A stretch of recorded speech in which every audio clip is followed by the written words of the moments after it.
West Cork Beard Company make beard oil and beard balm for a strong, healthy, great-looking beard. Handmade from all natural ingredients in Clonakilty, West Cork. Check out their YouTube channel for beard care tips and advice, or catch them online at westcorkbeardcompany.ie. Good evening, good morning, good afternoon. Welcome back to the Same Old Arsenal podcast. How are you all? Yes, as you saw in the intros, we're sponsored by the West Cork Beer Company. Please go and support them. Link below in the description. He's a friend, Colin, mate of mine. It's his own business. Please check him out if you've got a nice beard and you want some handcrafted beard oils to put into your beard. Also, we have a partnership running at the moment with Manscaped. Link is in the description below. Use the checkout Same Old for 20% discount. Sorry if you can hear Mark slurping and eating. I know it winds some of you up. It certainly winds me up. Manscaped down in the bottom. 20% off, Same Old. Use the discount code. If you want your cherries to smell like strawberries, go and have a look at the website. And judges, yours is on the way, mate. I posted it today, so not that you need it anyway. But there's some ball toner in there, so it might give them a bit of lift. Good afternoon to you all in the chat box. How are you? Some watching on Facebook, some watching on Periscope, some watching on YouTube. Good evening to you all. West Ham, another 3 points. It was ugly, but by God, 3 points. I'm happy about it. Lee, starting off with you tonight, mate. Ugly, but 3 points. Yeah, I've got to say, that's exactly it. You know, people turn around and say to you, how many times we've been in that situation where we've dominated the game and then got caught on the break and lost, you know, and it's happened time and time again. So that was the pleasing thing about it, that we somehow scraped the result. I don't know how, but we did. And I think that, you know, West Ham deserved a lot of credit. They looked very, very dangerous. I think they played to our weaknesses. But ultimately, we got over the line, and while we was all going mad about the Fulham game, and quite rightly so, I you know, when people turn around and go, it's only Fulham, or it's when we've lost to West Ham, I take it on merit as the game by game. You know what I mean? We played really well against Fulham, deserved to win. We didn't play well against West Ham, and deserved nothing really. But hey ho, we got the result, and I'm well happy about that. You know. It didn't look like we was going to. At one stage of that game, I don't know about you guys, I was sort of accepting, we'll take a point there as long as we don't lose. But the one thing about Arsenal, and I listened to what Graham Souness said, and he was dead right what he said. He said that Arsenal in the top half of the field, the final third, have got quality. There's no two ways about it. And that quality showed up with the little pass from Saka, and then Tobias, who could have had a shot, chose the right option, bang, goal. And that is what we've got up front. But midfield-wise and defence-wise, we're ordinary, you know. And when I look at the game on Saturday, when we've got to break teams down, I looked at our fullbacks, our white, you know. Obviously, I think losing Tierney was a big blow. Let's get that right in the first place. But then, you know, you look at Kolasinac coming in, and also Bellerin. They ain't going to open up teams. They're not very, very good, you know, beating players and putting in crosses. So we lost our industry, if you like, on the flanks, and that's always going to happen. I think away from home, Bellerin would do a decent job, but at home he's not going to go around players, and you know, and then in midfield it's the same midfield that got us to 8th in the league last season. We've not got rid of one player from it. We've not improved it. We've not changed it one bit. So you have to look at that and think that, you know, there's still things to be done at Arsenal. And you know, I've been having a little bit of a conversation about our window. You know, I put down today that it's been a good window so far, and I got a lot of abuse for it. Not abuse, but people saying, you know, what are you on about, good window? And you know, the fans are not happy, you know, with what's going on at the moment. And I look at it, and I try to my my explanation, I'll get it out in a minute. I'm not on the drink.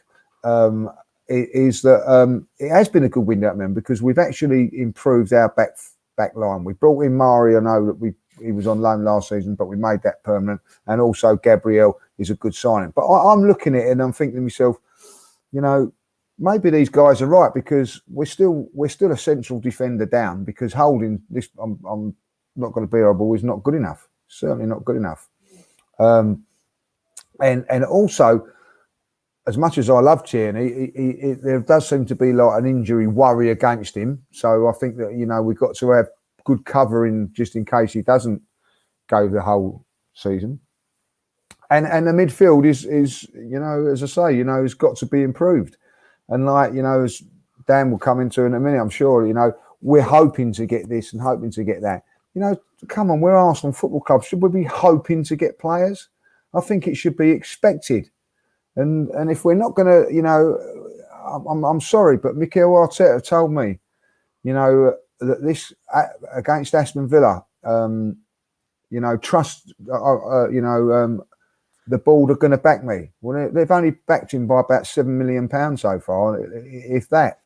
If that's backing him, well, Christ Almighty, I'm worried. And by the way, we sold a £20 million goalkeeper today, saved a penalty. I'll leave you with that. Dan, I want to come on the the transfer thing a bit later on. So I want to talk about that. There's a lot of things going on Twitter. Well, there's a lot of people tweeting out at the moment how poor we are in the transfer market, this, that, and the other. I tweeted out earlier that just chill out a bit. It's not the transfer window's not open, not closed until October the 5th, and then after that we've got another 2 weeks of domestic transfer window. Just before we go there, Dan, I just remembered one thing. Big shout out to my work colleague, Dave Madden, who's watching us tonight for the first time. Massive Arsenal fan, season ticket holder, lives in Ireland, travels backwards and forwards from Ireland to go and watch the Arsenal. Big shout out to you, Dave. Hope you're watching, and I hope you enjoy the show, mate. I'll speak to you tomorrow. Dan, do you know what? Let's go. Do you know? Is there much to talk about really about the game? Really, it was poor. It was rubbish. We got 3 points. We didn't play very well. Shall we talk about this transfer window business, or do you want to talk about the game? I will go wherever you want to go, Craig. All I've got to say about that game really is that we shouldn't be shocked that some of these players are not performing very well because they're not good enough. And these players got 8th. Lee summed it up. We've got to add Gabriel and Willian to it. So we can't be shocked that we've got some performances. The only worry is we missed 2 players massively. And they're not experienced heads. They're the youngsters. And we missed Kieran Tierney and Ainsley Maitland-Niles massively. And it completely transformed us at the back. So that's what I've got to say about it. In the chat, it's going mental about this bloke, and I don't really want to have a huge rant about him because everybody knows that I am not a fan of this guy. He is the worst Arsenal player in the history at the club. He's not comfortable on the ball. He can't defend. He can't go forward. And if you want to sum up of his performance, then look at towards the second half when he's got all the time in the world to cross the ball and he scuffs it for a goal kick. This guy is hopeless. Kolasinac cannot wear the Arsenal shirt anymore. He can't pass the ball. He's not comfortable on it, and he just needs to be sold ASAP. And that's all I can say about. Can you believe that when we bought him, he was in the when he signed for Arsenal, he was in the German team of the year. Yeah, but Pascal Sagan was the French Player of the Year, wasn't he, when we bought him as well? It means nothing, I mean, the Bundesliga, you look at it, you only got to look at the Bundesliga, and Bayern Munich have already won the league. They won 8-0 in their first game. It's a terrible league, I don't want any more, he was in the Bundesliga team of the year.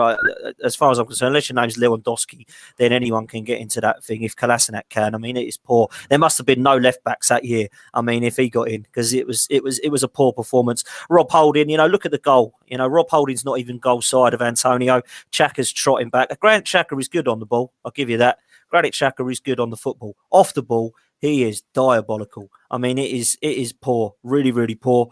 Danny Ceballos off the ball was really poor, I thought, really, really poor the other night. Good on the ball again, and Rob Holding, but they were the weak links for me. I actually thought Saka had an okay game, not nothing special, until that absolute genius pass to Ceballos. I mean, that was special. If that's Messi or Fabregas in his day at Arsenal, we'd be raving about it. That was a fantastic pass. And Eddie come on and scored the goal. But that's all I've got to say about the game, really. We didn't play well enough, but let's not go over the top with it. A lot of people are, but this is realistic, Craig. We finished 8th for a reason. We haven't finished in the transfer window yet. So I don't know if you want to move on to transfers, mate. We'll come on to Mark. We'll see what Mark made of the game. And then what we'll do is we'll come on to the transfer window, because I'm quite eager to talk about it after some of the stuff I've seen on Twitter today. So, Mark, what did you make of the game, mate? Where did we get it right? Where did we get it wrong? What are your thoughts? Well, firstly, apologise for not being on mute when I come in. That was an accident. I see the intro come up, and it made me remember that I had to put my bins out. So I just quickly whipped out and done that, because I knew I had time to get down the drive and do that. So I'm sorry about that. But the game, nice to see Leno trying to command his area. I wonder where he's got the idea to do that from. And I was concerned for him when he went down on his chin, more than worried about him dropping a ball, because safety first and all that. But I would still have liked him to have held on to it, even if he couldn't feel his arms and legs because he broke his neck. He should still be holding the ball, in my opinion. But I got great positives. Let's do, Eddie coming on and nicking a winner. That won't do him any harm, will it? Fantastic. Absolutely. Great to see him and Ceballos celebrating together for the goal, to put that to bed. And I think Eddie said after the game, let's put this to bed. These things happen. We'd be disappointed if professional athletes weren't getting physical with one another in a contact sport, getting G'd up ready for a game before the game. So that's good to see. And they've put it aside and moved on. Clearly, that's fantastic. We don't need to talk about Kolasinac, but what we do need to talk about is why Kieran Tierney is injured again. Yeah. Not going to get too many more chances for me. I like the lad. I like what he says. I like the way he plays the game. But if he is earning £50,000, £75,000 a week, which is half of what we're paying Kolasinac, and Kolasinac come without a £25-30 million fee, then the entire package over 4 or 5 years is not too different for me. So he does need to prove he's not made of glass. So enough of the injuries now, son. You need to put a run together, and that means 10, 15 consecutive games, because otherwise he's no good for us. So we're lucky to have a backup left back in Kolasinac. So like we've always said, until we can get better replacements in, we can't let these lads go. And the point is proven, isn't it? Because if we had ourselves Kolasinac 2 weeks ago, where would we be now? I mean, perhaps Saka could have fitted in there, but then again, he couldn't have done, but that's not his game. Let's be honest, his game is going forward, isn't it, Saka? That's what we all want to see. No, but Dan's right. He's not good enough for Arsenal Football Club, but we've got to get someone better before we get rid of him. The same. Yeah, I agree with you, Mark. You know what I mean? So, and we haven't. Yeah. So we can't let him go, and this is why I like it. We're going to move on now, aren't we? Because the West Ham thing's done. Like they're dire. Like when we play City, we park the bus, don't we? We park the bus when we play City and Liverpool, and we hit them on the counter attack and get a result, don't we? West Ham do that to us, don't they? Because we're better than them. So it's hard for us. And in seasons gone by, we've struggled, haven't we, to break those teams down. So fantastic to win ugly and fantastic to get the 3 points. Because last season, under Emery, certainly we wouldn't have done, would we? And what we have. So that's improvement for me. 2 wins out of 2. Great way to start the season because we're still building up, aren't we? Building up. Moores is no mug. He set that team up to do a number on us.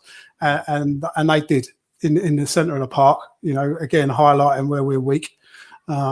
They did do a number on us, but we move on because we've done it. We got the points off them like we hoped and expected to. But moving into the transfer market, we've got to get these players in before we can release the other lads out. Because at the minute, and I know there's a person who sits on this podcast who's not here tonight who would rather see one of the lads who started at the weekend leave before Mustafi. You know, but he's not fit, Mustafi. So, you know, what are we going to get for an unfit lad? Do you know what I mean?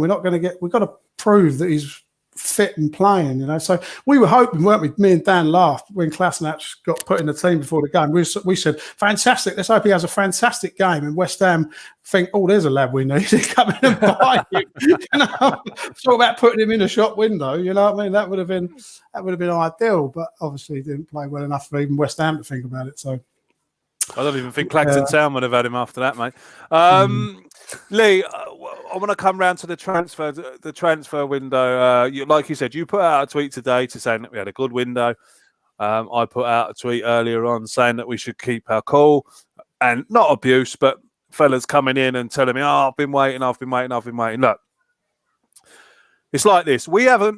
Those poor players, or the poor players, the fringe players, the deadwood, what we want, right? If no one's coming in for them, we can't sell them. That's just how it works, right?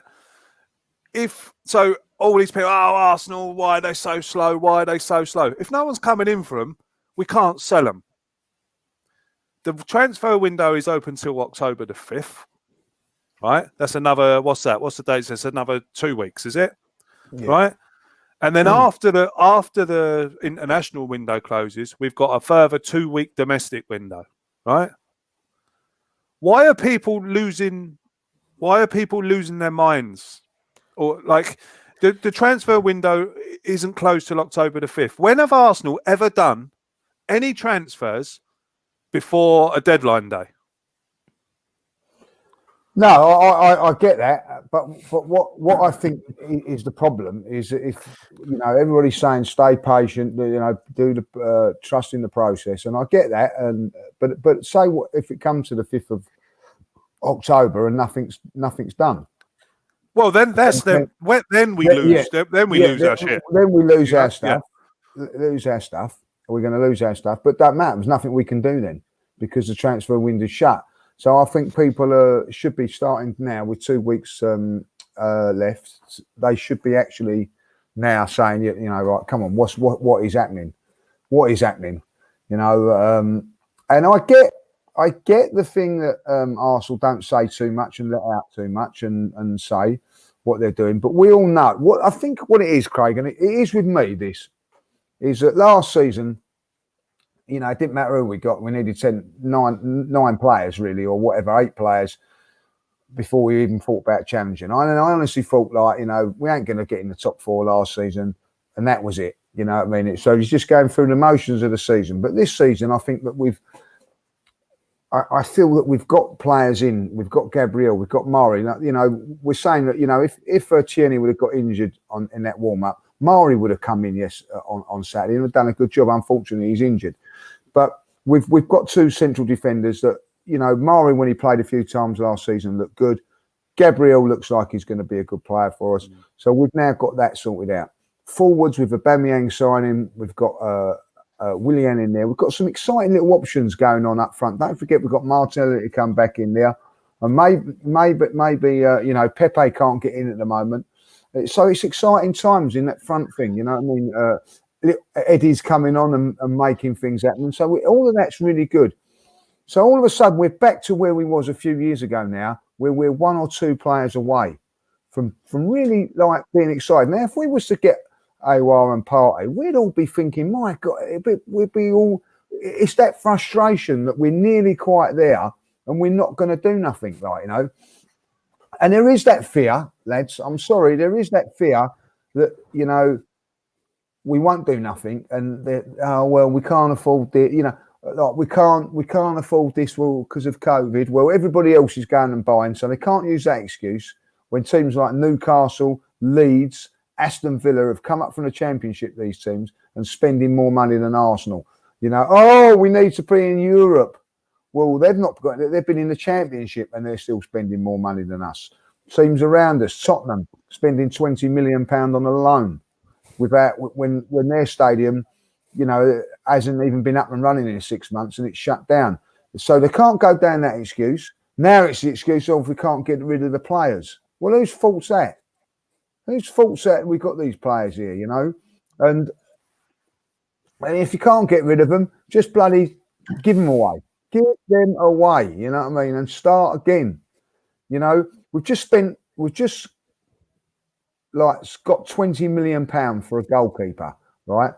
And we've invested 1.5 million in another one. That's great business now to go out there and go and get that central midfield player. And do you know what? I'll accept that. But until they do that, I ain't happy about what they've done with Martinez. I'm not happy about it. This is a player that's gone in, played really, really well, been now the best goalkeeper in the league from lockdown onwards. And we've decided to, after, for whatever reason, to sell him, not for football reasons, for financial gain. Let's get on with that. With financial gain, we've sold him, right? I want to see a midfield player coming in of a party on someone, and then I can go, right, when Leno makes the odd mistake, I can turn around and go, do you know what? I'm okay with it because we've got Partey and Aouar. But at the minute, we've got El Neni and Xhaka in the midfield. You know what I mean? Like, and I'm not happy about it. You know, and that is the thing. Until this club starts showing the ambition that these us fans deserve. And when I say us fans, because of all this COVID and all that, the Arsenal Football Club have not turned around and said, along with Adidas, and said, you know what? Everybody's having a hard time out there. We won't get new kits this season. Oh, no, they've gone out there and got 3 new kits and they're charging you the top dollar for them, right? And all the merchandise that goes with it, right? So come on, do your bit as well. You're asking the fans to spend money. You're asking fans to scrimp and save, to get something. You know what I mean? What do I go and get a Hugo Boss top, or do I go and get an Arsenal shirt? You know what I mean? People are choosing Arsenal shirts and whatever, going without something for a shirt. Now, what we're asking now is to do the same, Arsenal. And I'm telling you this now, boys. If the club say they can't afford it for whatever reason, then the owner should be coming out and saying, "Well, hold on a minute. I've just spent 5 billion on a stadium that's not being used. I can afford 200 grand or 100 grand to get you those 2 players, and you can pay us back over and whenever." You know what I mean? Like, if you really care, because I'll tell you, if I was Kroenke, right, when I had all that money, I would be investing in Arsenal, because you know why? Because I love the football club and I want it to be successful. You know, and I'm fed up with hearing on Twitter, fed up with hearing about all things. We've got no money. Well, if we've got no money, the people who've been running this club over the last 10 years deserve to be sacked. Every one of them that's in that club now does not deserve to be there. You know, get them out, because you've failed. You failed. And, this is a time now where it's a new regime and everything like that, and with Edu and Mikel Arteta. And realistically, at this stage of the time, you know what I mean? They're like a couple of people down the market, aren't they? Delwyn Rodney, you know what I mean? Like trying to get a deal for this and a deal for that, so they can get something else. You know, it ain't fair. We don't want Delwyn Rodney. You know what I mean? Like, we want Mikel and Arteta being what they are, proper football men, not a couple of dodgy people down the market. Mikel Arteta, has he got a mate with him then? Is he? Or? I think you made Edu and Arteta. Yeah, I think you meant Edu and Arteta, not Mikel and Arteta. Well, right. So I've made a mistake. No.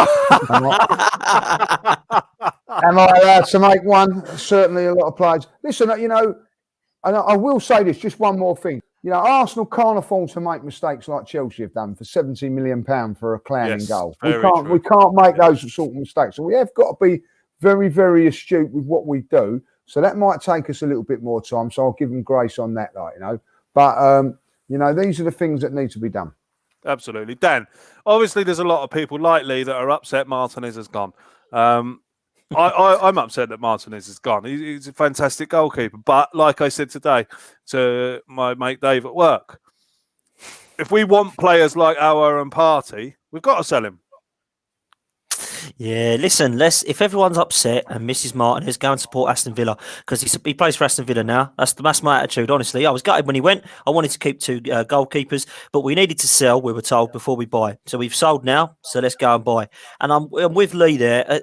The only thing I will say which is crazy because we're talking about owners giving us money. Everyone hates Roman Abramovich. He's absolutely superb. And why he's superb is because he's a winner. And if you don't win stuff, he gives you money to go and be good enough to win stuff. And there's no shock that in the last 15 years, Chelsea have won the most trophies because their owner is absolutely brutal. Kroenke's never been like that, mate. He's never given a damn about us. He's never had the ambition for that. And when it comes to it, you look at what we need, we're not even asking for that bigger players. Tottenham have spent 60 million, by the way, Lee, not 20, because they've just spent 30 on that left back, 20 for Bale and 15 for Doherty. So they're the ones that are apparently the most skilled club in the league. And they've spent 60. And the fella from Southampton. And they're Southampton, lad, you're right. So they've spent even more than that. So you look at that and you think, we're not even asking to spend that much here, Craig. We're asking to release a clause of 45 million for someone. Aston Villa paid that in 2 players, didn't they? So we're asking for one player here. Now, the way I see it is this. We need to sell before we buy, we've been told. Thank you very much to Arsene Wenger and Ivan Gazidis that everyone loved, because this is where we are still paying the price. We have got these players on ridiculous wages, so nobody wants them. And they're sitting there saying, if no one's going to offer me the same I'm getting here, I ain't moving. I'm quite happy to earn 125k a week if your name's Kolasinac, or 90k a week if you're Mustafi, or 100 grand a week if you're Socrates. Why would they want to go? We want them to leave, but we want Ozil to leave. But they are on ridiculous wages that no one can afford. So it's going to take time. And I'm with you, Craig. The window finishes on the 5th of October. Let's not panic yet. If it gets to the 4th and we're in this position, then start to panic, boys. Yeah. But I will be amazed if it gets to that stage. Now, what I'll say about the players that I believe we are targeting. Obviously, Runnison has been signed today to replace Martinez. Good bit of business, 1.5 million. We've got the rest to spend towards somebody else. I don't mind that because I actually quite like Leno. And I think people have got short memories to now believe that Leno is not good enough. Because for the last 2 seasons, apart from Aubameyang, he was by far the most consistent performer. And everybody on this podcast and other podcasts were ranting and raving about him keeping us in games. So let's not go over the top. Martinez is a fantastic goalkeeper, but he's Aston Villa's now. So let's move on from Martinez. We're now looking in the situation in midfield. Looking at that game against West Ham, we need to upgrade on what we've got, because everyone was ranting and raving at the Liverpool game and the Fulham game about El Neni and Xhaka. But when you look at El Neni, Xhaka and Ceballos, they are good midfielders, but they're not going to take us to the next level. They've got no creativity. None of them can actually defend, and they've actually got quite a lot of slow movement in transition, and they haven't got any athleticism. So the 2 players that we want clearly are Thomas Partey and Houssem Aouar. Now, Houssem Aouar will give you creativity, and he can play in an 8 or a 10.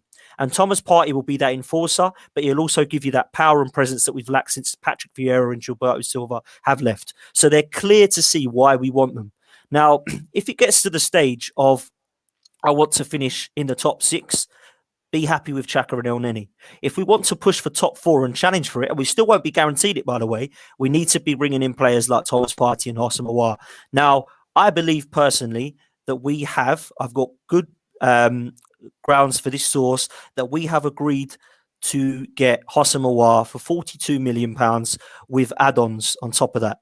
So if that is true, that would mean that players are agreeing to be leaving the club. Now, there's a lot of rumours about Lucas Torreira. Now, to start with, he was over to Syria, loan deal with a move to obligation to buy next season of £24 million. So that, to me, would make up the Thomas Partey with Martinez's money. So if you've got 20 million for Martinez and the 25 for Torreira, you can find the extra million or extra 500k to release the clause of Thomas Partey, in my opinion. So that's the way that I believe we are going to do business. And on the 5th of October, I believe Houssem Aouar and Thomas Partey will be Arsenal players. And I think that is a very good window, because with Willian and Gabriel and Saliba coming in as well, that people forget, we have sorted most of our problems out in one window by that. Now, it's going to take time to gel. It's going to take time to understand. We have got the players there with the attributes of what we've needed. We've got pace and power and aerial ability at the back. We've got defensive stability in midfield and creativity, but also we've got energy from Dani Ceballos. And when you start to look at it, Craig, you look at it and think, do you know what? This squad is actually a little bit more better with strength in depth than I thought, because we've not mentioned Saka, Martinelli, Maitland-Niles. We've not mentioned the fact that Xhaka and El Neni will be squad players. We've not mentioned the fact that Pepe is hardly getting a game at the moment and we're bringing him on. We've still got Eddie Nketiah, Joe Willock and Smith Rowe that are going to give some energy and some legs for us. And all of a sudden it starts to look okay. Now we still need to get rid of the dead wood, like shift them on, like the Mustafis and Chambers and Holdings and Kolasinaks of this world. But if we can do that in the majority in this window, then you start to look at it and think, actually, are things as bad as everyone's talking about? I think in true Arsenal style, it's a proper meltdown, and sometimes it rubs off. I was getting frustrated reading Twitter yesterday and reading comments of people going on about how we're in so much trouble now Martinez has gone and how we've not signed anybody yet. Let's see where we are on the 5th of October. And the last thing I'll say before we move on, because I've been ranting on for a bit now, I think when it comes to the actual understanding of what Edu and Arteta are doing, we have to appreciate that they're going to need time, because not only Unai Emery and Raul have left it in a mess, but unfortunately, we're still paying the price for Arsene Wenger and Ivan Gazidis' complete and utter shambles of running the club. Mark, a serious indication that something... I mean, I'm with Dan. I believe, I fully believe that by October the 5th, there will be new arrivals. Because the biggest indication of that is surely Aubameyang signing his contract. Aubameyang said that he was going to pause on signing his contract because he wanted to see ambition. Now, surely, we said it I said it on the show that I done with Lee. Surely Aubameyang must know something that we don't. And he certainly wouldn't have signed a contract, a 3-year contract, which is probably going to be his last big contract. Well, until he goes to China or the USA for a few quid before he retires. Surely someone's got to be coming through the door, Mark. Well, we all hope so, don't we? And certainly the signs are looking good. And, but this is a really, really, really difficult market. You listen to all the footballing experts, the European experts around the world who we follow and we pay attention to. And it's every single club. You've got clubs like Juventus who are tearing up contracts with Higuain because they can't get a fee for a lad who's in a long-term contract. So no one's got £5 million to buy Higuain. Do you know what I mean? So if no one's willing to do players like this, then are they going to come in and buy somebody like Mustafi? I don't think they are. It's a really, really challenging market. You've got Barcelona. Barcelona put their entire team up for sale, apart from Lionel Messi, and he handed in a transfer request or almost tried to activate a release out of his thing. So,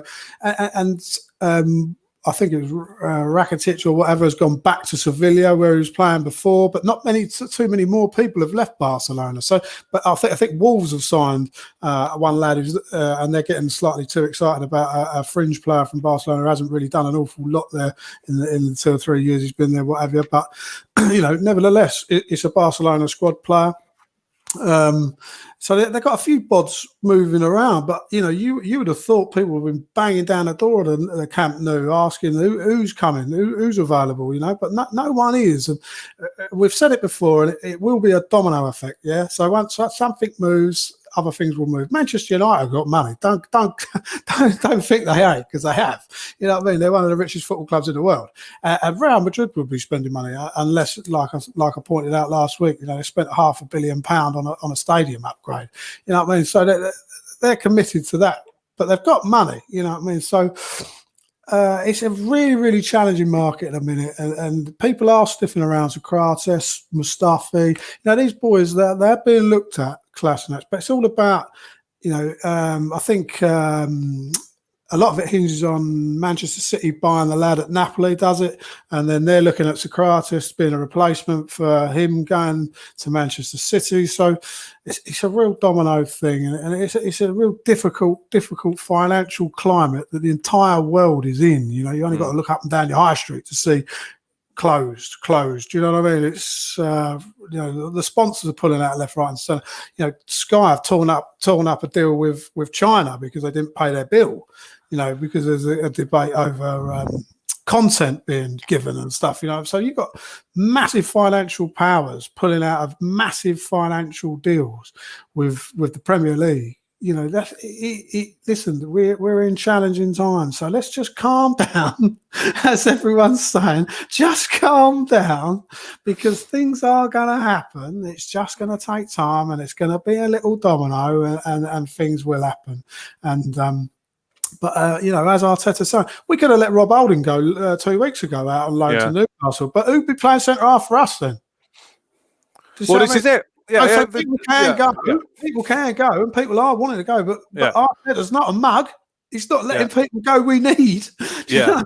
So, yes, Torreira can go. We hope there's a lot of legs in that. Well, not very long legs, but a lot of short legs in that story that Torreira's going to go to loan to Atletico, and we cross our fingers that means that Partey is surplus to requirements. But positive signs, let's 2 wins out of 2, and we've tied down our skipper. To bring it back to the original point, you said, would he have signed if he? Of course he would, because he wants to be a legend. What he said, because there's lots of people. If you look back, there's lots of people who have left this football club, and okay, they've gone on to win bits and pieces of trophies and done very well. Alexis Sanchez had one training session at Manchester United and massively regretted his decision. And he's come out and admitted that. There's a reason that Sami and Nasri have still got a box at Arsenal. Do you know what I mean? These people move on and they realise what a fantastic club and family this team is. And he would have had people. Henry went to Barcelona. Was he really loved? No, he come back. He come back. He couldn't wait to come back, Henry. He would have come back for nothing. He probably did. I don't know. You know what I mean? But there ain't too many people that leave this club who don't regret it. And I think he would have listened to those words. And don't get me wrong, the financial package we put in front of him, I don't think he would have been offered that anywhere else either, Craig. So it's an accumulation of things. An accumulation of things. It's true, I'll just bring this in here from Ali D. €5 donation. Thank you very much, mate. The best Arsenal podcast on YouTube. Well, thank you very much for that kind compliment. Lots of. Yes, I'll tell you what, mate. That's 2 of those new triple ones. Oh, I haven't had one of them yet. I've got to try one of them. Triple cheeseburger. Thank you very much, Ali, for your. Probably give us a tenner if Graham was on. Sorry, lads. Let's just go. I just want to go through some of these comments because there's one here somewhere. There was another donation. Oh, here it is. Here we go. It's not a problem that the last-minute deals cost more in wages. When you run out of time, the player gets more power. I suppose they do. I mean, Lee, we'll come in on that. How many times, have we seen an Arsenal player's contract coming to an end, and it just leaves us. I think there was a couple of times there we've let contracts run down. Arsene Wenger was very confident that the player was going to sign a new contract. Turns out he doesn't, and we lose him for peanuts.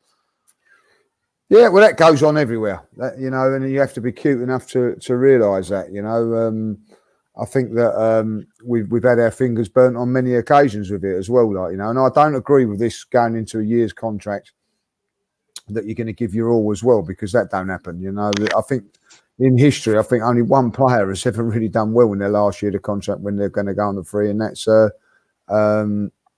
hello, your dad's in here. Better behave ourselves. You better be nice. That's my girls have got hold of my wife's phone. They're sending me messages. Oh, okay, oh, that's all right then. We don't have to be nice here then. So, and that was Aaron Ramsey. Other than that, I don't think it really works. And I feel that, to be honest, the one with Aubameyang, I think that, we've had to pay him a top money because of, he's gone into the last year of his contract. But that's not that, I think that's good business from him and good business from his agents. And I think that's how it is. What you've got to be is clever in that. I think that I agree with Dan as what he's saying here. And I don't care what anybody. If Arsenal at this stage, I do think this is what's happened. I think that Arsenal have an agreement with Partey, and they have an agreement with AOR that they're happy to come to the club. But then they've said, right, we're happy to come. We don't want to go nowhere else. We're happy to come here. But now you've got to go and thrash it out with the clubs. And I think that's where it takes a little bit of time. I think that Mark's right. I think that's where it's going to be a lot harder to do that because and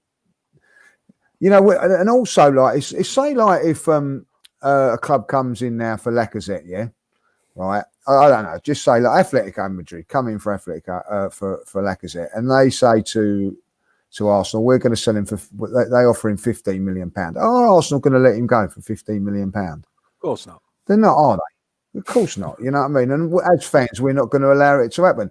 So they're going to. They know that probably Partey wants to go, but they're going to do what's best and try and get the best deal they possibly can for themselves. And if that means holding out another extra week or so, they're going to do that, aren't they? Because that's when it becomes desperate, and that's why things get done. Because at the end of the day, that's when they have to decide, right, we can't hold out no longer, and we go there. At the end of the day, it's happening at Dortmund. It's cat and mouse, isn't it? Do you know what worries me, Lee? Is that and Dan might know more about this. Is that Wolves have got £42 million worth of Jota money burning a hole in their pocket now, and they might be coming back. Maitland-Niles. For People know that we need exactly. money. People know we need money. That's the problem. They'll come in and they'll say, "Yep, let's give this." Listen, I have to say this: Liverpool are a team that I don't support, right? But I have to respect them because the way that club is run is so good. It is unbelievable in terms of recruitment, in terms of player sales, how they've played as a team, what Klopp has done. He's been backed by the board. They've got together and had a plan. This is what I want to see now from this football club. And it might take a while. Sorry to interrupt you there, mate, but that has taken 5 years. And that's my next point. Exactly that. Exactly that, and we need to be patient. People are expecting Mikel Arteta to do what Jurgen Klopp has done in 5 months. Exactly that, and it's unrealistic to expect that. And Arteta can only do that. And Craig, he'd say it's 5 years. That's because he's been backed. If Arteta's not backed, it's going to take him twice as long. But like you said though, Dan, they've been clever, haven't they? Like we said at the weekend, you know what I mean? With Origi to Bournemouth, and then for £7 million more, they've got. What's his name? The lad come the other way. Thiago. That's unbelievable. Signing of the season. £19 million they sold Solanke to Bournemouth. Yeah, and then they've signed a Bundesliga 4-time champion and a European champion. 27 years off for 27 million. What business? What business? Look at it like this. They've just swapped Dominic Solanke for Thiago. Exactly that, and Thiago's just won in the league as far as I'm concerned. That's a back-to-back title now. Thiago is unbelievable, outstanding signing. But what I'm getting at as well is you talk about Solanke there, Mark. Today I look at the yellow bar. They've signed sold Brewster to Palace for 19 million with £7 million of add-ons with a buyback clause of 34 million. These are players that they're selling that aren't even proven. So we can't even get rid of our. So someone wants to offer us 15 million for Maitland-Niles, who's proven in the Premier League. Guendouzi's had 2 seasons in the Premier League. Nobody wants him.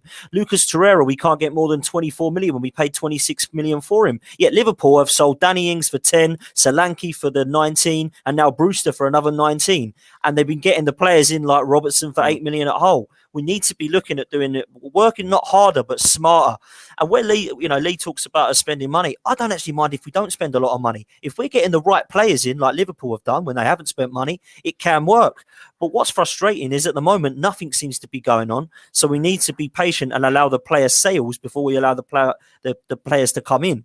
And that's the frustrating part for me. I think with what Liverpool have done in the last 5 years is admirable. And I think as well as Bayern Munich, they've got to be up there with the best at the moment in terms of their team positions, is where they're playing. If you were to pick a world 11, Bayern Munich and Liverpool would be very, very hefty in what you'd select in those 11 players. Let me tell you that. Absolutely. And it comes down to it that we might have to sell Maitland-Niles. I know like Wolves have got that money. It might be a sacrifice, because we've got Bellerin and Cedric. But, he's going to be one that we can sell. English as well. I don't think it's the right move, but somewhere along the line you're going to have to do that if the owner is not going to help out. Simple as that. Yeah, well, yeah. I mean, but what I was going to, Dan makes a great point there about Solanke and Ryan Brewster. Like I remember when Wolves came in for, was it 15 million or 20 million for Ainsley Maitland-Niles? all the people that want new signings are going, oh, you can't sell him for that. You can't sell him for that much. Do you know? So, well, what do you want? Do you want him gone?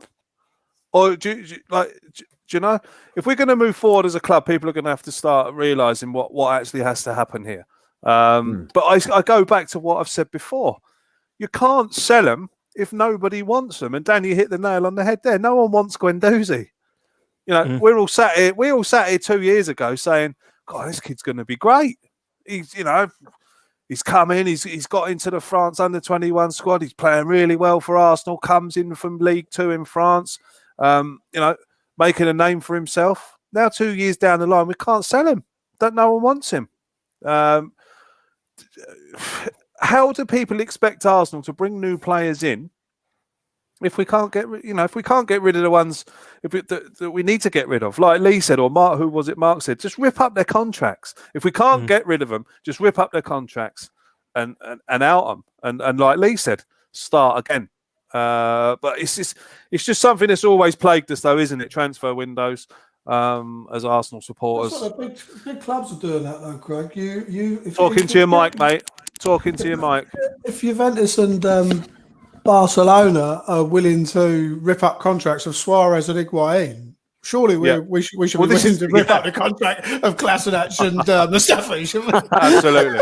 I just want to bring this in here from Alex McCarthy. It's just going on the point of what I'm trying to bring out again. What annoys me is that most Arsenal fans like Arteta and Edu need time. One transfer window and 6 months of football, and getting frustrated with things is not giving them time. And I'll tell you what, Alex, 100% agree with you, mate. Absolutely spot on. Can't go, couldn't agree more. Here we are now. Yeah, what you're saying, you're giving them time on the football field, yeah, definitely. But I don't think it's their job to be getting players as well. You know what I mean? I think that we're certainly not getting rid of them. It should be other people's jobs, you know what I mean? And so they can concentrate on getting things right on the pitch, which I think they are. I think there's been a vast improvement in the Arsenal team. But ultimately, this manager needs back in. And I don't care. You can give him 6 months, 10 years. If he's not backed by a financial investment, then he is going to fail. Simple as that. Simple as that, because we're not going to get top four ever. Because the other teams above us, 40 points better off Liverpool than us were last season, and they've spent £67 million on top of what they've already got. You're not going to catch them, boys. It's as simple as that. Don't matter how good a coach he is. He's not going to do it. He's got to be backed. Well, yeah, I get that, but he's not going to. I get what you're saying, but it's we can sit here and say he's got to be back. He's got to be backed. He's got to be backed. We can see that he's not going to be backed. Because we're trying to, he's flipping the pages in his book to see who he can try and get rid of. We're taking ages to do deals. No one wants to buy them. If he can't sell them, what's he supposed to do? Rip the contracts up. Look, listen. At the end of the day, buy these players off. If you don't buy them off now, let's be honest. Mustafi's going to be playing next season, bit part player. If he's not even going to be playing, you've still got to be paying his contract week in, week out. Get rid. Just say, there's your money. See you later. There's your contract. Pay it up and get someone else in. We've got to start being ruthless on these things, when I say I think that Arteta is being backed, I honestly think that he will be, because he's been backed, because I cannot believe that Pierre Aubameyang has signed that contract without any players coming into this club. Totally agree. Absolutely.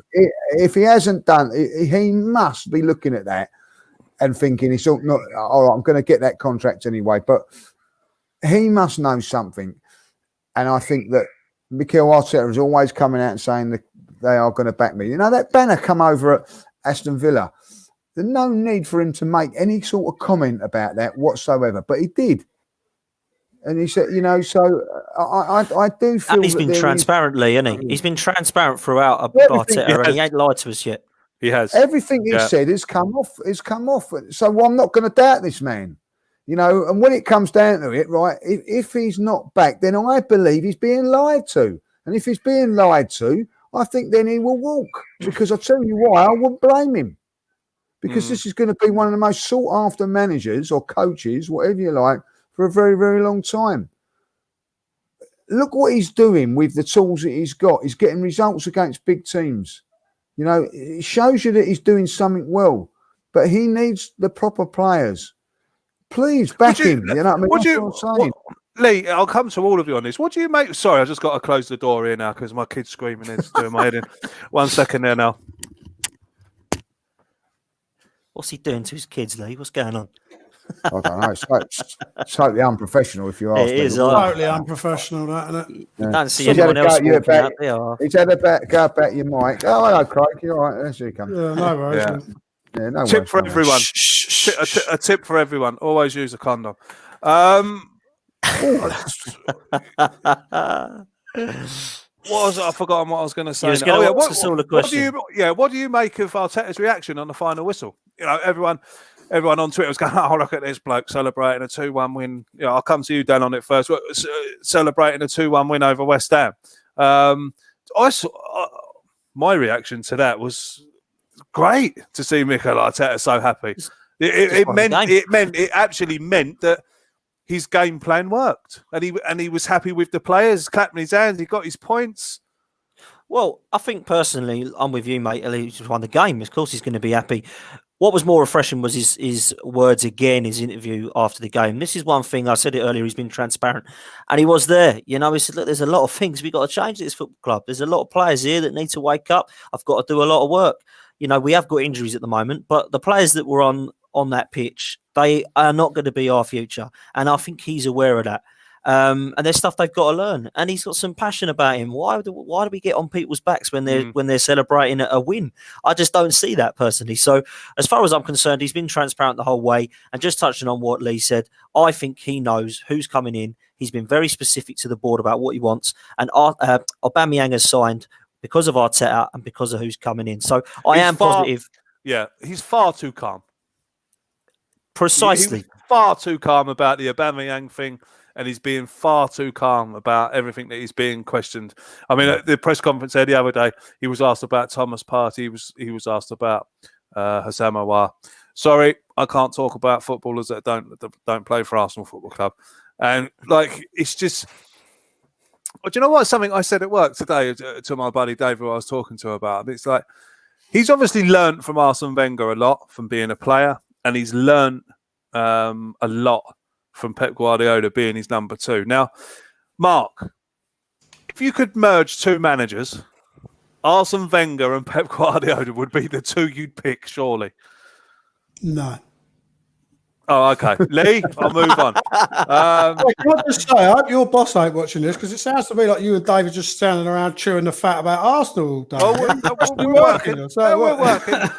We're working as well. Don't worry about that. I'll tell you what, I'd merge Pep Guardiola and George Graham. That's nice, but I'm talking about Arteta and I'm talking about merging Wenger and Arteta, Wenger and Pep together. Does it look like? Be nice, wouldn't it? But neither of them can defend. Neither of them can pick a defender for Toffee, can they? Like, you know, I mean, Company was there when he got there, and he ain't been able to replace him. He's still struggling in the market, and yet we've gone out and bought Gabriel. How comes Pep Guardiola, his fantastic boss, how comes he couldn't convince this Gabriel lad, who looks a real talent, by the way? You know what I mean? He's sticking his head in everywhere you want him to stick it in. He looks a bit of a lamp, gets around a pitch, can pass. Had a good look at him at the weekend. Second game now, and he looks like he's settling in well. You're answering my question. You're answering my question. Arsene Wenger and Pep Guardiola. You got the pull of Arsene Wenger, and you got the coaching techniques of what he's learned under Pep Guardiola. I'm not a big fan of Pep Guardiola. I'll be honest. I'm, you know, I think he's great, but he's always had money from day one. You know, you have a look at a lot of the top coaches. They've had to earn their stripes. I think, you know, listen, you know, I need a central defender. Oh, well, there's 50 million for John Stones. Oh, well, I can't make him any better. I'll need another 50 million for somebody else. I get that. Who else are we saying that Arteta's played underneath? Else has he played underneath? Like, you know, David Moyes. He could argue that if he was given the money and if he'd walked into Man City, he could argue that he'd be winning the league. I mean, Pep Guardiola is still failing in Europe, and he ain't took hang them on no a minute. further than Mark Hughes did. He walked into Man United. He lasted about 7 weeks, didn't he? Yeah, but he weren't giving Biggest a crack. club- And that was a hiding to nothing. Anyone who biggest went club of the after world. that, anyone who went after Sir Alex Ferguson was on a Yeah. hiding to nothing. Hiding Yeah. to nothing. But Yeah. you know, you're asking me about who he's learned from. He was coached underneath Johan Cruyff, I believe, at Barcelona when he was in the academy with Pep Guardiola. So they both learned together. You know what I mean? So they've been mates for a very, very long time. I'd like Arsene Wenger and Jurgen Klopp. That'd be my two. Jurgen Klopp's the best boss around, in my opinion. Yeah, 100%. But you talk about Craig, who he's learnt off of. Think about when he was playing with people he played with as well. You know, he did play with Ronaldinho at PSG and Pochettino at PSG. Obviously, knows a lot about football, as we know. That's the strongest Spurs have ever been. But Arteta's played with some great players in the Premier League as well, and has been managed by fantastic managers, and he has worked with a great one in Pep Guardiola. I think the boys are obviously, they know he's had a lot of money, but he does know what he's doing, Pep. So I'm with you, Craig. I think Arsene Wenger and Pep Guardiola he's learned a lot off of, and we're starting to see now that some of that has paid off, because what he has done, let's not get it twisted. Arteta has done an amazing job so far. Absolutely. Amazing. Yeah. For this I team. want to get on to some viewers' questions. This is not a question, but thank you very much, Dilken. I hope I've said that right, mate. What's your guys' prediction versus Liverpool? Best regards from Switzerland. Craig and Lee, true Arsenal fans, stay healthy. Always healthy. Best regards from Switzerland. Well, thank you very much, mate. Lovely part of the world, Switzerland as well. Lovely part of the world. So, it's always a place I'd like to have. Ask him where he comes from. Ask him where he comes from. What part of Switzerland are you from, sir? It's definitely a country I've always wanted to visit. Switzerland. I went to Basel. I can't afford it. Very dear there, by the way, Switzerland. Very expensive, but went there just before in the Champions League, just before Christmas. Beautiful place, beautiful part of the world. Beautiful. Only thing is, when you go into the saunas, you have to be naked. Just saying. No, I don't mind that. I'm happy with my length. When you're jumping in and out of the ice bath, it ain't. There's a lot of old dolly birds next to you.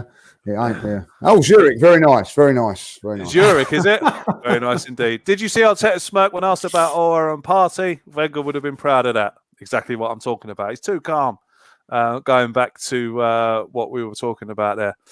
Let's have a look at this one. Reginald Perry. Would it be okay if it took 2 transfer windows to get the midfield straight? Lee, let's start with you. No. I think we need to sort it out now, because I tell you what, we've got an opportunity. I still say this now. The things are not right at Manchester United. I still think things are quite wrong there. There's an opportunity there. And I still say with Manchester City, we can close the gap on them, because without Sergio Aguero, they are not as potent as what they're going to be. They'll have to replace him sooner or later as well, which they will do. So we've got an opportunity to just break into this top 4 this time around. Chelsea, lots of players, who knows? But if we stop on our laurels and think, well, we're all going to be all right, Everton look a different animal this time around, you know what I mean? And other teams are going to come up and bite us. So we've got to be proactive. We can't sit still. And we come 8th last season. We come 8th. Realistically, Gabriel and Willian are not going to take us to where we want to go. It's got to be more done. Simple as that. It's a great point about Everton. I watched them at the weekend, and they were bloody very, very impressive. Very, very impressive. Dan, let's come to you on this one, mate. Should we play 4-3-3 at home or 4-3-4-3? Should we play 4-3-3 at home and 3-4-3 away? And that comes in from Alex. The only way we're going to play 4-3-3 is if we buy Thomas Partey and Hossan Mouar. And somebody in the chat earlier was asking about our best 11. And I think if we get Hossan Mouar and Thomas Partey, Danny Ceballos will make up that 3 in midfield. I think Willian and Saka will play either side of Aubameyang. And I think we'll have Maitland-Niles right back, Tierney left back, Gabriel and Saliba at the back with Leno in goal. And I honestly believe that would be a good 4-3-3 system working well for Arteta. Obviously, Saliba's young, but I think he'll be good. And I think he's got all the attributes in the world to be a fantastic defender alongside Gabriel, who I obviously really do rate. In terms of 3-4-3, it's working at the moment, and I don't expect it to change home or away, because we cannot play 4-3-3 at the moment without because we haven't got the tools. Arteta hasn't got the tools for that. And if we get Hossam Awar, Thomas Partey, I think we could play 4-3-3 this season. I really do. God, going back to the manager merging, look at this one. Yeah, I saw that. Max, Brian Clough and Alex Ferguson. God, what a manager that would be. Sure. Brilliant. Used to love Brian Clough. Absolutely. You know, I was watching, going back onto, I've got to tell this story about Brian Clough. I don't know if anyone's seen it, but it's actually on YouTube. Do you remember when, I think they stayed up on the last day of the season and there was a pitch invasion and he gave one of the fans a right hook? Do you remember that? Yeah, I remember that. There's a documentary on YouTube, Brian Clough documentary, and I was watching it, and he actually had the club ring that fella, and he brought his mate with him. He wanted to apologise to him, so he brought him to the City ground, and they're talking about it anyway. And Brian Clough's like he's talking to him like his dad, right? And this fella was standing there with his arms behind his back. This is how much respect Brian Clough had, even from someone that didn't even know him. He stood there with his hands behind his back. He said, "You know what the problem with what you done was, young man?" He says, "There wasn't much wrong with it, to be honest, and I'm sorry that I acted violently." He said, "But the most important thing about your actions is that you don't do it again, young man." And the fellow was like, yeah, okay, Mr. Clough, yeah, I won't do it again. I won't do it again. And Brian Clough says, "Now give me a kiss."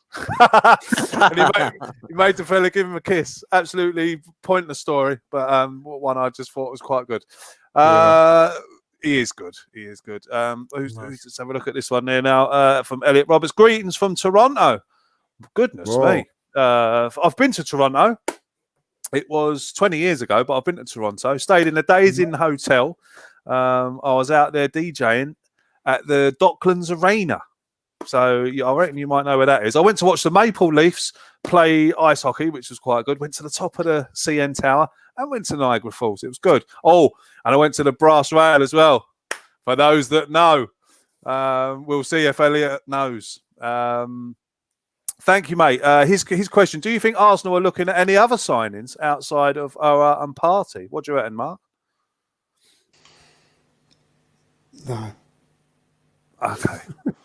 Thanks. I reckon. What do you reckon, Lee? I don't know why you bother with him. Like, he's just throwing the crisps and he'd be happy. Like, you know what I mean? I would. Well, we've been mentioned like Zaha's sort of come up over the last sort of day or so, isn't it? Like, you know?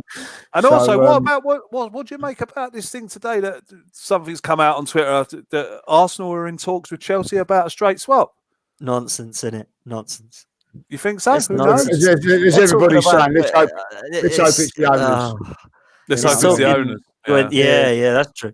It's hoping Guendouzi and Kante, they're buzzing if they think that's going to happen. Buzzing. No, I don't want that anyway. Want to go a bit more younger players now, like, you know. Partey's the one in that position that we want, and you know, I like what I do like the thought of Zaha coming. Why not? You know, people keep saying to me, "Oh, well, we don't really need him." But if you want to go into the title challenge for titles, they're the sort of players you need to come on or be around when we're playing. What about that lad from Celtic? He was sniffing around him for a little while. I think Edouard, now Lacazette's staying. We're not going to get him. I wanted to ask you boys about this Zaha. Yeah, I wanted to ask you boys about this Zaha thing. And Lee, I wanted to ask you because me and you were talking about it. Do you honestly, boys, think that is realistic? Because the reason I say this is this, right? Oh, I do. The rumours are 50 million next year. So Palace are going to let him go for nothing for this year. And they're going to have Reece Nelson on loan, but we pay 50 million next year obligation. So they're going to say, you have Zaha for a year, pay us 50 next year, don't worry about this year, and we'll have Nelson and we'll be fine. I just think that is nonsense. I think that's nonsense. I think that's nonsense, but I do think there's something in it. You know, we did bid for him last season, so there's obviously something there. Now, I love him, don't get me wrong, but I look at it and I think if you had got Zaha, Willian, Pepe coming from the flanks, does that then allow Aubameyang to come into the middle? Yeah, that's what about Martinelli? What about Martinelli? Exactly. Martinelli will eventually place Aubameyang. Yes, that will happen. That will be the transition from from there. You know, over a course of Still 2 or got 3 Saka years. as well. Saka. He's 18 years. You've got Saka who can play in different positions. But I'm not worried. Why are we worried about getting too many decent players? I totally agree, mate. Totally agree. Bring it on. Yeah, Bring exactly. it on. This one, well done. Brass Rail, nice one, Craig. Hope you had a lovely lap dance. Don't know what you're talking about, mate. Secrets out. Don't know what you're talking about, mate. I'm liking Elliot. Don't know what you're talking about. This one comes in from Daniel Robert. Can Lee say a sentence without saying the words like you know?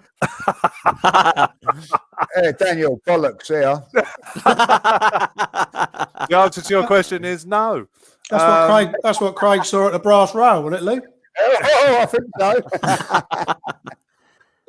so. This one comes in from Kavlar. 1, 2, 3, 4, 5. What score do you think? What score do you think? What score do you think, boys, against Liverpool? Is a draw a good result?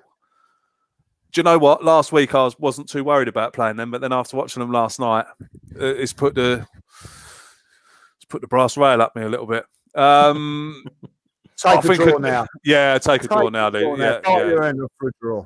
Absolutely. Dan, a draw. We're winning. Oh, yeah, I'd take a draw all day long. I said to Lee last night, we're on the phone, I said, you'd take 1-1, wouldn't you? Oh, all day long. All day long, you'd take it. Unless we're 1-0 up with a minute to go, then I'll be pissed off. But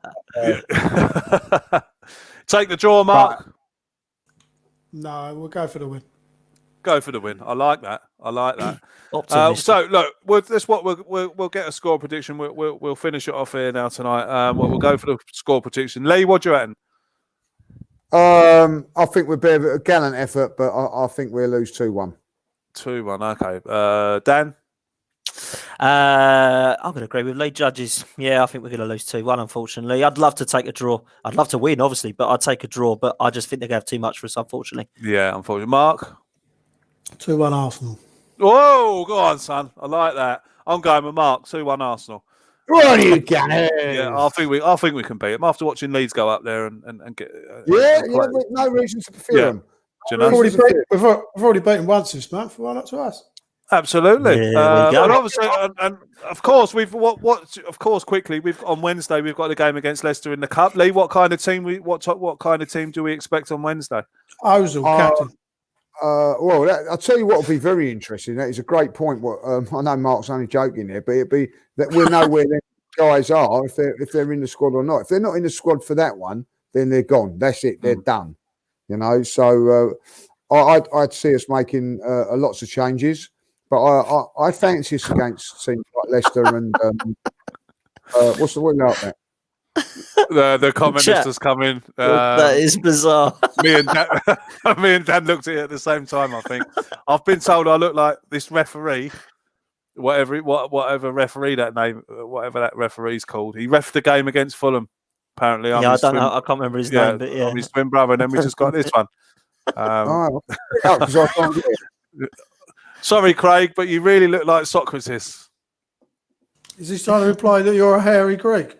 Yeah, well, you're trying to imply something. I think you do look like that ref. A little bit of a he's a bit of an overweight looking, look-alike. But I'm not so sure about Socrates. I think that bloke's on the beer. Yeah, so I think that we'll have a different squad. But I fancy us against teams like Leicester and Liverpool in this cup, because I do think that Liverpool, for instance, I think will play their third team, and I feel that we've got, we should have beat them last year in that cup, shouldn't we? Really, and I feel that we've got a better squad of players than Leicester, so I fancy us against Leicester 2-0. 2-0. Dan.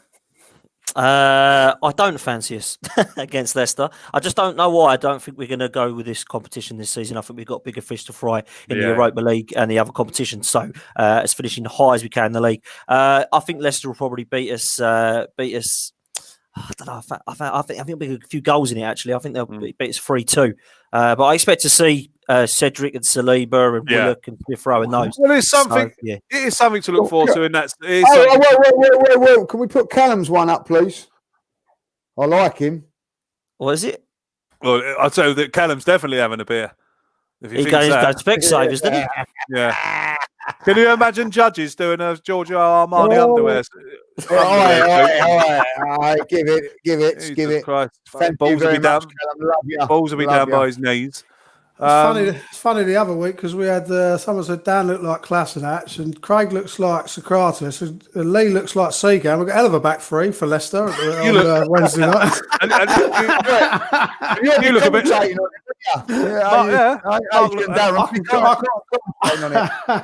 Mark looks a bit like that new goalkeeper who signed from Iceland. I wish I was his age. Yeah. Old enough to be his granddad, I think. Where were we? The Leicester game. Yeah. So what I was saying is that something to look forward to because I thought we were going to see a lot of players, a lot of fringe players, a lot of young players. I do like to watch. I mean, that Liverpool game last season, what a game! I know we lost, but what a hell of a game. Anyway, look, we're going to wrap it up there. Thanks very much. Terry Groves. Harry looks like Mitrovic. He does. Harry does look like Mitrovic. Yeah. Thank you, Ryan Brooks. Thank you, Ryan Brooks. I get that. Freddie I've had Flintoff. that before. I've had that before. You always get that, don't you? You always get Freddie Flintoff. I must come admit, on I this show. I come on this show once as Freddie, didn't I? That's right. Every name under the sun you've come at, mate. And you're Paul, Matt, Mark, I'm Adrian Durham. going to come on as Thomas Partey next week. Celebration. Thanks very much for all of you who have stayed with us and have watched the podcast live. Remember to check out our sponsor, West Cork Beer Company, down below in the description. Click the link, and of course, Manscaped. If you want your cherries to smell like strawberries, go over there and check their website out. Lots. No, I actually made that up. I think it's quite witty. Yeah. You can go down, check them out, have a look at their website. If you see anything on there that you want, use the same old checkout code and get 20% off and free shipping. Audio up for the podcast will be up later on. If you're an audio head, I know lots of people like to listen to it on audio. Tuesday, you've got the same old Arsenal USA, which is on at 6:30 PST and 9:30 EST. I think. Where's Nigel? Get that David Hine out. What's he saying? Where's Nigel? Ricky Gervais. Ricky Gravis. I don't know who Ricky Gravis is. Nigel's obviously fallen asleep or saying, isn't he? How dare him. Remember to like the video, share the video with all your mates. Follow us on Twitter at the same old EFC if you don't already do so. And we will see you next week.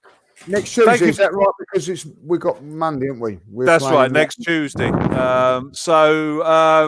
My regards to Lee Judges. Thank you very much, mate. Thanks for coming along. Thank you very much. Very enjoyable as normal. Dan, thank you very much, mate. Nigel's woke up. He's awake. Thank you very much. Thank you, Craig. And also, just a reminder for the Thursday night, because we're not doing Friday night because I'm actually away. So Thursday night this week, me and Graham we're going. For the Arsenal Liverpool, just going to camping with a few lads, mate. Just chilling out. Chill out time. Only 5 lads, I hope. Chill out with the boys. Yeah, only 5. Yeah, there's actually 3 of us. There's 3 of us. My mate Tony does that, but he says it's fishing. He never catches anything. Can't be dealing with fishing, mate. That's boring, isn't it? It's camping by a lake. That's what he does. Nah, can't be doing fishing, mate.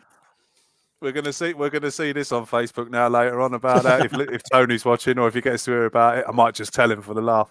Mark, thank you very much, mate. Nothing. It's not about. It's not about fishing. So why not as well say it's camping by a lake then? Come on. It's not about catching. Not about catching fish. Oh, right. So fishing is not about catching fish. Right. Is that right? Fishing fishing is about catching fish, correct. But fishing is also about relaxation, nature, chilling out, relaxing. Go lay by a pool. That's relaxing. Why it's called? Well, some fellas like to go fishing. And that's why it's called fishing and not catching. Thank you very much, Mark, for coming along this evening. Appreciate it as always. No worries. Just call me Freddie. Just call you Freddie. And of course, thanks everyone. Thanks for everyone for watching live. Thanks for everyone for watching on Facebook, on Periscope, and on YouTube. And thanks, of course, obviously, if you've listened to this on audio somewhere. Until we see you again next week, up the Arsenal. Down on you, Gunners. Bye-bye.